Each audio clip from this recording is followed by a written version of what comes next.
Hola, en esta mesa de investigación os voy a presentar algunas claves acerca de la metodología utilizada en investigación.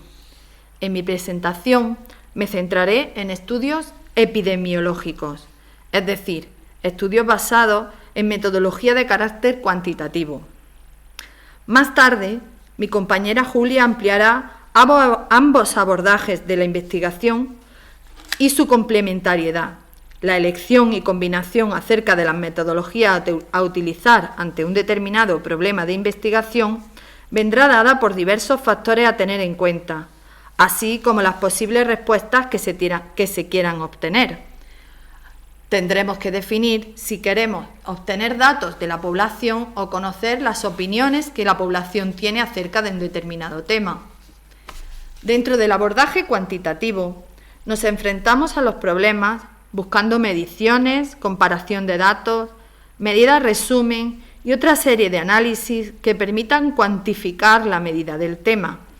Todo esto ha de ser soportado mediante técnicas numéricas y estadísticas. Al abordar la investigación, lo primero sería formular una pregunta de investigación. Ha de ser elaborada a partir de una serie de cuestiones. Es decir, tendremos que identificar el problema, realizar una exhaustiva búsqueda bibliográfica, así como analizar en profundidad el problema a estudiar, identificando las aportaciones que tendría nuestro futuro estudio a la comunidad científica que se encuentre interesada en el tema. Una vez formulada esta pregunta de investigación, es necesario definir claramente el objetivo. De este modo, el tipo de estudio a realizar, será diferente en base a cuál sea el interrogante planteado. A continuación, haremos un breve repaso y clasificación de los diversos tipos de estudios epidemiológicos, intentando encontrar en cada caso ejemplos concretos que nos ayuden a identificar qué estudio sería más apropiado dependiendo del problema planteado en cada momento. Una forma de clasificar los estudios epidemiológicos es valorando si se realiza o no alguna intervención en el grupo a estudiar. De este modo, podemos tener estudios observacionales en los que el equipo investigador realiza un análisis de la realidad existente, o bien podríamos tener estudios experimentales. En este caso, el equipo investigador va a realizar una acción o intervención sobre un grupo y va a valorar la efectividad de esta acción realizada. Dentro de los estudios experimentales, podemos encontrar dos subgrupos. Así, por una parte, estarían los ensayos clínicos o estudios en los que el individuo se asigna de manera aleatoria a uno de los grupos. En este caso, todos los individuos tendrían la misma probabilidad de pertenecer a uno u otro grupo. Si los individuos objeto de estudio desconocen si se están en el grupo de intervención o en el grupo control, estaríamos hablando de un ensayo clínico cegado. Este tipo de estudios, por ejemplo, son utilizados para valorar determinados tratamientos farmacológicos. Otro tipo de estudios serían los estudios cuasi experimentales. No se trata de ensayos y la asignación de la intervención puede venir dada por múltiples factores, por ejemplo, la disponibilidad en unos centros u otros de las herramientas o medios necesarios para realizar la intervención. En este caso, los individuos no tienen una probabilidad igual de pertenecer a un grupo que a otro. También son muy conocidos los estudios pre-post, que estarían en este tipo de estudios incluidos. En ellos se analizan los individuos antes y después de una intervención realizada.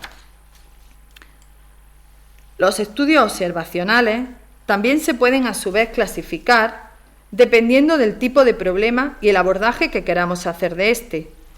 Así tendríamos estudios descriptivos y estudios analíticos. Los estudios analíticos, en los que el objetivo es valorar causalidad o efectos determinados en alguna variable. mientras que en los estudios descriptivos el resultado esperado es una descripción o resumen de las variables a analizar en la población elegida.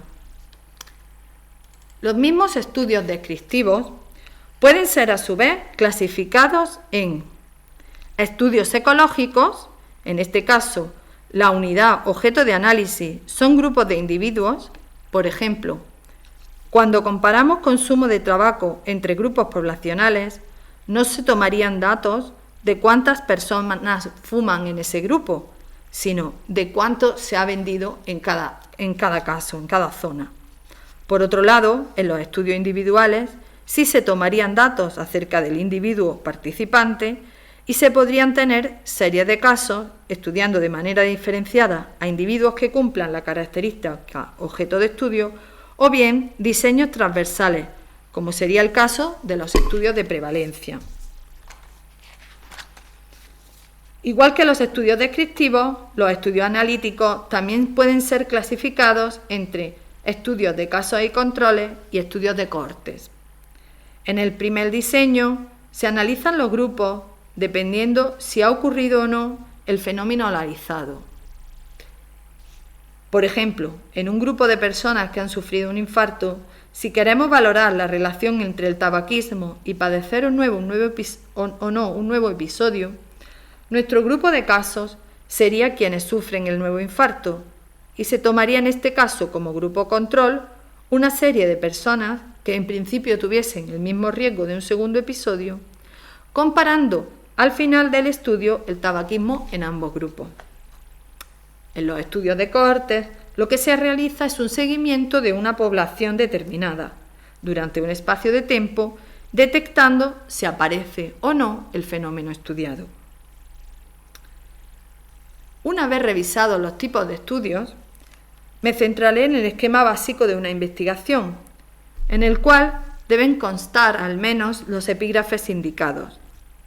Una introducción del proyecto de investigación, el objetivo, que ha de estar definido como anteriormente se ha indicado, la metodología del estudio, que más tarde veremos cuáles son las partes que ha de contener, los resultados obtenidos en la realización del estudio, una discusión de estos resultados valorando las aportaciones que se ofrecen a la comunidad científica y la evidencia científica comparándola con los resultados obtenidos en nuestro estudio y finalmente unas conclusiones.